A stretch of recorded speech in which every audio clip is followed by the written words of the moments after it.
কিভাবে সাধারণ মানুষ মিলে একজনকে রাজা বানালেন। ইতিহাসের পাতায় এটাই সবচেয়ে বেশি বিরল ঘটনা। প্রায় 400 বছর ধরে শাসন করত বিহার, উত্তর ভারত এবং কি পুরো বাংলায়। পালদের এই উত্থান কোথা থেকে শুরু হয়েছিল? সাল 750, অষ্টম শতাব্দীর ভারতবর্ষ। এক অন্ধকার যুগ, যেখানে নেই কোনো শাসক, নেই কোনো নিরাপত্তা। কিন্তু এই বিশৃঙ্খলা বা মাঝখানে থেকে জন্ম নিয়েছে বাঙালির ইতিহাসে অন্যতম শ্রেষ্ঠ অধ্যায়। সাল 606 পরাক্রমশালী রাজা শশাঙ্ক সিংহাসনে বসেন। তিনি বাংলাকে একটি শক্তিশালী রাজ্যে পরিণত করেছিলেন।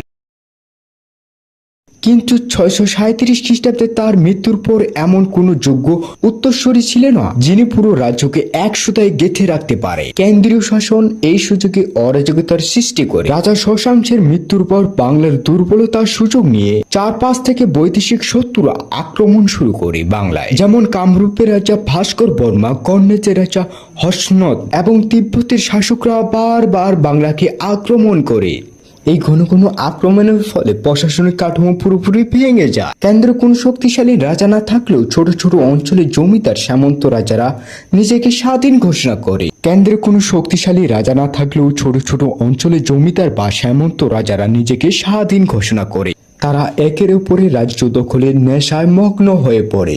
ফলে সাধারণ মানুষের জানমালের কোনো নিরাপত্তা ছিল না। ওখান থেকে মাঝনের সার্থকতা তিক্ত জন্ম সৃষ্টি হয়। প্রাচীন ভারতের রাজনীতি যেমন কৌটিল্য অস্ত্রশাস্ত্রে বলা হয়েছে, যখন কোনো দেশের আইন শৃঙ্খলা থাকে না তখন সেখানে মাঝনের প্রথা চলে। যেমন পুকুরে বড় মাছ ছোট মাছকে গিলে ফেলে। বাংলায় তৎকালীন শক্তিশালী মানুষরা তেমনি দুর্বলদের উপর অত্যাচারিত এবং নিপীড়িত চালাতো। এই অরাজকতার পরিস্থিতি থেকে ঐতিহাসিকভাবে মাঝনের শব্দটির জন্ম হয়। এই চরম বিশৃঙ্খলা প্রায় 100 বছর ধরে চলেছিল, যা শেষ হয় বাংলার মানুষে ঐক্যবদ্ধ হতে বাধ্য করে। তারা বুঝতে পারে যে বেঁচে থাকলে নিজেদের মধ্যে একজন শক্তিশালী নেতা বেছে নিতে হবে।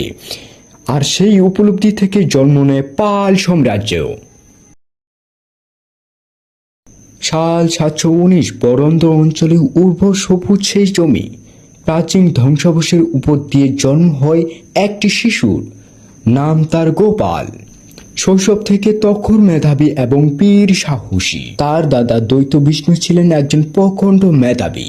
তার দাদার কাছ থেকে তিনি জ্ঞান লাভ করেন। তবে তার বাবা একজন উচ্চ কর্মকর্তা ছিলেন, রণকৌশলে পারদর্শী এক বীর সাহসী যোদ্ধা। তার বাবার কাছ থেকে অস্ত্রবিদ্যা অর্জন করেন। এই লড়াকু পরিবেশে বেড়ে ওঠা গোপালকে নিজেকে একজন দক্ষ সামরিক হিসেবে গড়ে তোলেন।